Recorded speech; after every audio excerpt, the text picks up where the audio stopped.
বস, সবাই কেমন আছেন? এই ভিডিওটা দেখুন। বিধানসভাতে নওশাদ ভাইজান কি বক্তব্য রাখছেন। ভিডিওটা দেখুন আর বেশি বেশি করে শেয়ার করব সবাই। এই সরকার শুরু হতেই না হতে রাস্তায় বুলডোজার নামিয়ে তিলজলা থেকে তারাতলা তা উচ্ছেদ নেমেছে। সমাজের গরিব, নিম্নবিত্ত, নিম্ন মধ্যবিত্তদের উপরে যেভাবে নির্বিচারে বুলডোজার চলছে, একদিকে আদালতের গাইডলাইনকে অমান্য করে, অপরদিকে সরকারের ন্যূনতম যে প্রোটোকল, যে পরিকাঠামো আছে সেটাকে তোয়াক্কা না করেই দোকান ঘর গুমটি নির্বিশেষে বুলডোজার চালাচ্ছে। ফলে তাদের রুজিরুটি, বাসস্থানের সংকট দেখা দিচ্ছে। এটা কতটা স্যার নৈতিকতার মধ্যে পড়ে? এই মুহূর্তে প্রায় 27 লক্ষ বৈধ ভোটার যারা শুধুমাত্র আন্ডার অ্যাডজুডিকেশন থাকার পরে ডিলিট হয়েছে, যারা 54 লক্ষ গিয়েছে সেগুলো নিয়ে কোনো প্রশ্ন নয়, কিন্তু যারা বৈধ কাগজপত্র থাকার পরও যাদের নাম ডিলিট হয়েছে, এখনো পর্যন্ত তাদের রাজ্য কি ভাবছে, তাদের দ্রুততার সাথে ফাস্ট্র্যাকের মাধ্যমে শুনানি করে যারা যারা কাগজপত্র সাবমিট করতে পারবে না তাদের জন্য আমাদের কোনো প্রশ্ন নাই, কিন্তু যাদের থাকার পরেও তাদের যারা আজকে আতঙ্কের মধ্যে আছে, সেই আতঙ্ক নিরসনের কোনো শব্দ খুঁজে পেলাম না। এই সুনীল অর্থনীতির কথা বলা হচ্ছে, এটা কাদের জন্য?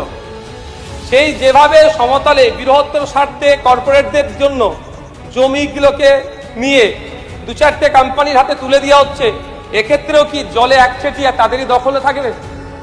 রেলের মানচিত্রে আমাদের ভাঙড় আসুক, এটাও চাইব। আমরা চাই আমাদের রাজ্যে রেলের সম্প্রসারণ হোক, পরিকাঠামোর উন্নয়ন হোক, এ বিষয়ে আমাদের কারো দ্বিমত নাই, এগুলিকে অবশ্যই স্বাগত জানাই। সাথে সাথে এটাও চাইব, অলরেডি যে সমস্ত প্রজেক্টগুলো অ্যাপ্রুভাল হয়ে আছে সেইগুলো অগ্রাধিকার দেওয়া হোক, যেমন ফুটপাথ থেকে তারকেশ্বর, এবং সাথে সাথে রেলের মানচিত্রে আমাদের ভাঙড় আসুক, এটাও চাইব। অবশ্যই কোনো বড় প্রজেক্ট করতে গেলে সেক্ষেত্রে সবকিছু হকারদেরকে সরাতে হবে, কিন্তু স্যার তাদের উপযুক্ত পরিমাণে ক্ষতিপূরণ এবং পুনর্বাসনের ব্যবস্থা করেই তাদেরকে সে জায়গা থেকে রিমুভ করা হোক, এটাও স্যার আমরা চাইব। আমরা চাই ইনক্লুসিভ ব্লু ইকোনমি, সমাজের প্রত্যেকটা সেক্টরের মানুষ এর সাথে যুক্ত হোক, বিশেষ করে গরিব, মধ্যবিত্ত, ক্ষুদ্র, মাঝারি যারা ব্যবসায়ী আছে, এই ইকোনমির পার্ট হোক, এই বড় প্রজেক্টের পার্ট হোক, আমরা স্যার চাই। পশ্চিমবাংলায় 25,000 প্রাইমারি স্কুল বন্ধ হয়ে গিয়েছে, সেই স্কুলগুলোকে রিওপেনের করার কোনো চর্চা নাই। আমি আশা করব সেই সমস্ত স্কুলগুলোকে রিওপেন করা হোক।